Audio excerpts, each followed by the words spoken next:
হরে কৃষ্ণ। সর্বপ্রথম আমার পরমারাধ্য গুরু মহারাজ জগৎগুরু শিলা প্রভুপাদ পূর্বতম আচার্যদের চরণ কমলে প্রণতি জ্ঞাপন করছি। তার সঙ্গে সমস্ত ভক্তবৃন্দ চরণ কমলে জানায় বৈষ্ণবীয় প্রণাম। বাঞ্ছা কল্পতরু বৈশ্য কৃপা সিন্ধু বচ পতিতানম পাবনভ্য বৈষ্ণব নমো নমঃ। হরে কৃষ্ণ। আজকে সপ্তম পরিক্রমা হচ্ছে জানদেব। জানদেবে কে তপস্যা করেছিল এবং গঙ্গা দেবীর আরেক নাম কেন জাহ্নবী হয়েছিল, দুইটা কারণ। তো এই মহিমাটা শেষ পর্যন্ত শ্রবণ করে জাহ্নব মুনির কৃপা লাভ করবেন এবং গঙ্গা দেবীরও কৃপা আশীর্বাদ লাভ করবেন। হরে কৃষ্ণ। প্রথমত গঙ্গা দেবীর নাম জাহ্নবী দেবী কেন হলো, এটা গঙ্গার মাহাত্ম্যতে আমি আগে বলছিলাম, এখন আবারও বলতেছি যাতে ভালো মতো মনে থাকে মতো। হরে কৃষ্ণ। অন্যান্য ভক্তগণ সহ শ্রী নিত্যানন্দ প্রভু জাহান্নগরে প্রবেশ করলেন। জাহ্নবীর নিবাসস্থান তপবনে শোভা তারা দর্শন করলেন। শ্রী নিত্যানন্দ প্রভু বললেন, এ দ্বীপের নাম হচ্ছে জাহ্নদ্বীপ। এই দ্বীপ ব্রজমণ্ডলের বদ্রবন হইতে অভিন্ন। এই বদ্রবন অত্যন্ত মনোহর দাম। এই স্থানে জাহ্নব মুনি তপস্যা করেন এবং সুবর্ণ প্রতিমা সম গৌরমূর্তি দর্শন করে ধন্য হন। এখানে ভাগীরথীর তীরে জাহ্নব মুনি বসে গায়ত্রী জপ করতেন। একবার তার আশ্রমের পাশ দিয়ে প্রবাহিত ভাগীরথীর প্রবাহ বেগে মুনির খোসাখুশি সব ভেসে যায়। প্রবল প্রবাহ বেগে নদীতে তার খোসাখুশি ভেসে যেতে দেখে জাহ্নব মুনি গণ্ডূষে গঙ্গার সব জল পান করে নেন।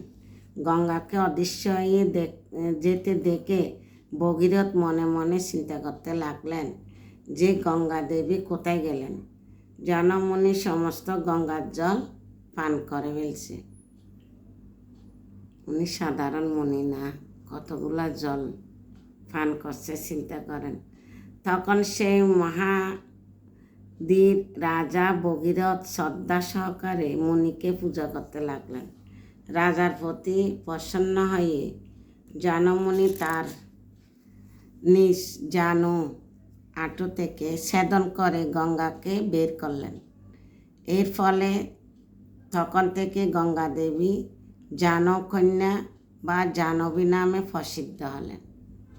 মানে গঙ্গাকে জাহ্নব মুনি পান করে ফেলছিল ভগীরথের তপস্যায়, যখন আঁটু থেকে বের করছে তখন গঙ্গা দেবীর নাম হয়েছিল জাহ্নবী দেবী। এই কথাটা জানার জন্য মাহাত্ম্যটা বলা হচ্ছে এবং পরিক্রমার সময় এগুলা সব দর্শন করায়। অন্য কোথাও এমন বর্ণনা করা হয়েছে যে গঙ্গা দেবী জাহ্নব মুনির কর্ণ থেকে প্রকাশিত হয়েছিল। কোনো কোনো জায়গায় বলছে কর্ণ থেকে প্রকাশিত হয়েছিল, আর কোনো কোনো জায়গায় লেখছে আঁটু থেকে। তো এটা গেল গঙ্গা দেবীর নাম কেন জাহ্নবী দেবী হয়েছে। এখন বলবো যে জাহ্নদ্বীপ কেন নাম হয়েছিল। জাহ্নদ্বীপ জাহান্নগরে নামে খ্যাত ঈশান ঠাকুর শ্রীবাসকে বললেন, পূর্বে বিজ্ঞগণ এ দ্বীপের নাম জাহ্নদ্বীপ বলে অভিহিত করতেন। মহাতলে কিভাবে দ্বীপের নাম জাহ্নদ্বীপ হল, প্রাচীনকালে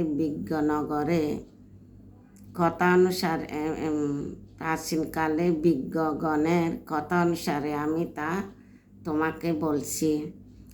জাহ্নব মুনি এখানে পরম আনন্দে নবদ্বীপে শোভা দেখতে দেখতে বিচার করতে লাগলেন। অন্য কলিযুগতে কলিযুগ ধন্য, কেননা এই যুগে প্রভু শ্রীকৃষ্ণ চৈতন্য অবতীর্ণ হন। সর্ব অবতারে তাদের নিজ নিজ প্রিয় পার্শ্বদগণের সঙ্গে প্রভু গৌরচন্দ্র নবদ্বীপে কলিযুগে প্রারম্ভে আবির্ভূত হন। প্রভুর উপমা অতীত সুন্দর গৌরাঙ্গ পরিগ্রহ করবেন। তার শ্রীঅঙ্গে রূপ মাধুর্য হবে চমৎকারকারী। নবদ্বীপের প্রভুর অদ্ভুত বিলাস করবেন। তা দর্শন করে কি আমার চিত্তে অভিলাষ পূর্ণ হবে না? অবশ্যই হবে। এরকম বিচার করে মুনি মনের আনন্দ ভুবনমোহন গৌরচন্দ্রের আরাধনা করতে লাগলেন। নয়ন মুদ্রিত করে মুনিবর নিরন্তর গৌরচন্দ্রের ধ্যান নিবিষ্ট থাকলেও প্রভু তার প্রতি দয়া পরবশ হয়ে হৃদয়ে আবির্ভূত হলেন। মুনিবর দর্শন করলেন প্রভু ত্রিভুবন মোহনকারী শ্যামসুন্দর মুক্তিকে দর্শন করছেন। তিনি ত্রিভঙ্গ ভঙ্গিমায় দণ্ডায়মান, শিরে ময়ূরপুচ্ছ শোভিত। তিনি তার শ্রীহস্তে বংশী গ্রহণ করে ধীরে ধীরে সুমধুর রবে তা বাদন করছে। তার সুসারু মুখখানি জলমল করছে। এরকম দর্শন করার পর মুনিবর তাকে আবার এক নবীন সন্ন্যাসী রূপ দর্শন করতে দেখলেন। তার অঙ্গে প্রকাশমান কোটি সূর্যের প্রভাবকে স্নান করছিলেন। প্রভু এমন মনমোহন দর্শন করে মুনি তার আর স্থির করতে পারলেন না। তিনি নয়ন উন্মোলিত করাতে